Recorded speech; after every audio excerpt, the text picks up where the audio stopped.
इस पूजा कैसेट बिरहा पर जुड़े और हमारे इस गीत को सुने। आइए हम शुरू करते हैं आज।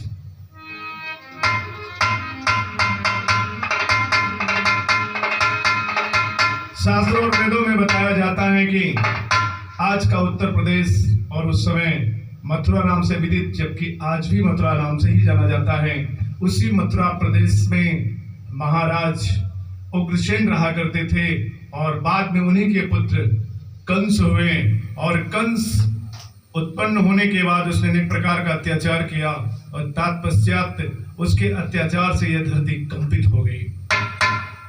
कुछ समयानुरूप वह अपने चाचा देवक की सातवीं कन्या, जो 7 कन्याएं थी देवक के पास, 7वीं कन्या देवकी का विवाह महाराज वसुदेव के साथ करता है। बड़ी प्रसन्नता होती है, अपनी बहन को बड़े हर्ष के साथ विदा करने के लिए चल पड़ता है कि अकस्मात आकाशवाणी होती है कि आए कंस, जिस बहन को तुम इतनी प्रसन्नता के साथ लेकर के जा रहा है उसी की 8वीं संतान तेरी मृत्यु का कारण होगी। कंस आकाशवाणी सुनने के बाद विचार करने लगा।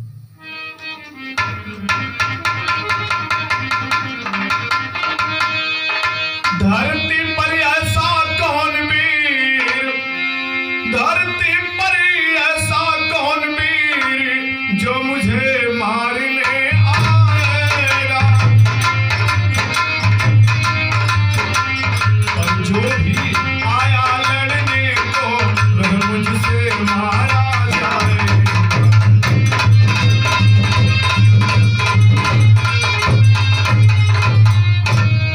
अच्छा यदि यही सत्य करी तो इसका भी उपचार करूं, जल खत्म करूं इस पेड़ की मैं अपने प्राणों को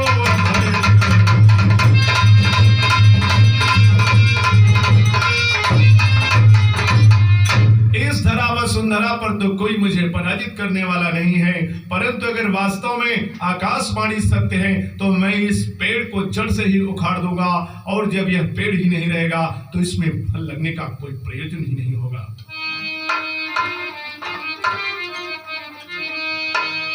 जिससे पैदा हो काल मेरा, जिससे पैदा हो काल मेरा, अब उसको ही संहारूंगा।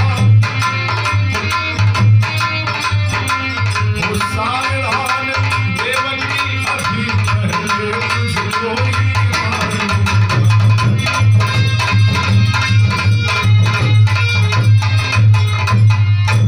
ऐ देवकी, तेरे गर्भ से मेरा काल पैदा होगा, इसलिए आज मैं तुझे ही मार डालूंगा, और जब तू ही इस धरती पर नहीं रहेगी तो मुझे मारने वाला पैदा होने का तो कोई प्रश्न ही नहीं होता। इस तरह कंस विचार कर अपनी हाथों में तलवार लेकर के देवकी को मारने के लिए दौड़ा।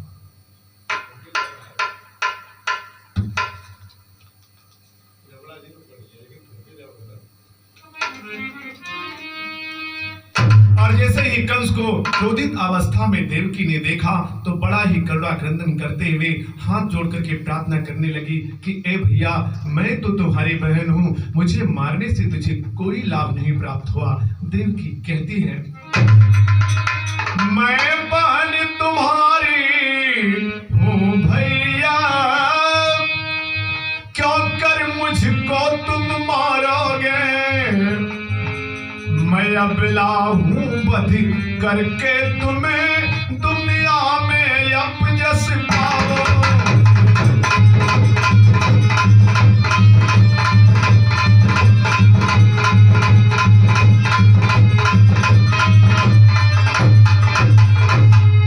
भैया, मैं एक अबला हूँ और एक अबला को मारने से क्या तुम्हारा पुरुषार्थ होगा, क्या तुम्हें यह संसार योद्धा कहेगा, तुम तो कलंक के भागी बन जाओगे।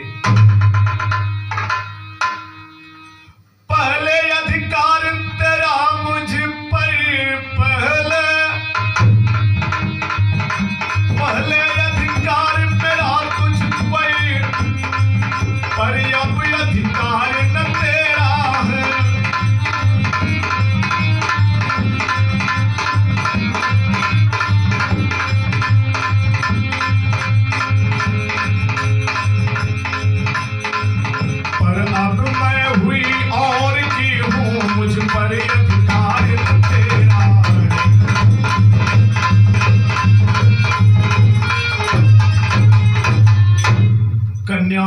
सदैव पिता या भाई के अधिकार में ही जीवन व्यतीत किया करती है, तब तेरा अधिकार मेरे ऊपर था भाई, लेकिन अब तो मैं किसी और की हो चुकी हूँ, मेरे ऊपर किसी और का अधिकार है। अब तू मुझे मारने का प्रयत्न क्यों किया करता है? पर ये रामाजी जो आई है, पर ये रामाजी जो आई है,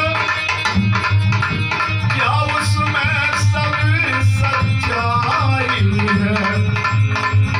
भैया भगिनी ये तेरी यहाँ अब कुछ भी समझ न पाई।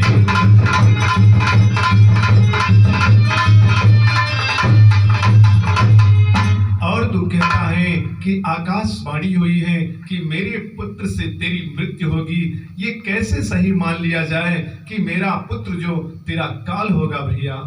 अब तो कंस कुछ पल के लिए विचार करने लगा और विचार करने के बाद फिर देवकी को धिक्कारते हुए बोला,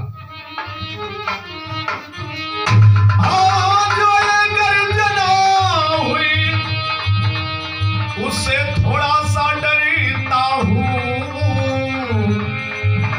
इसलिए प्राण भर के तेरा, इसलिए प्राण भर के तेरा दुख का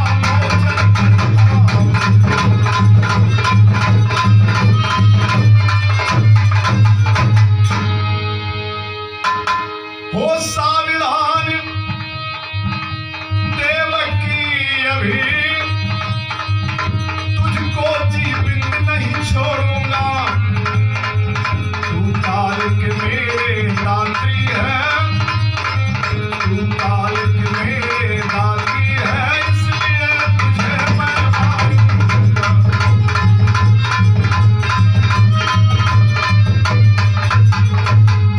हाँ, जो ये आकाशवाणी हुई है उससे मैं तनिक तो डरता हूं, परंतु देवकी मैं भयहीन हो जाऊंगा अगर मैं तेरा वध कर देता हूं। तेरा वध करने के बाद मुझे मारने वाला इस संसार में कोई और नहीं होगा।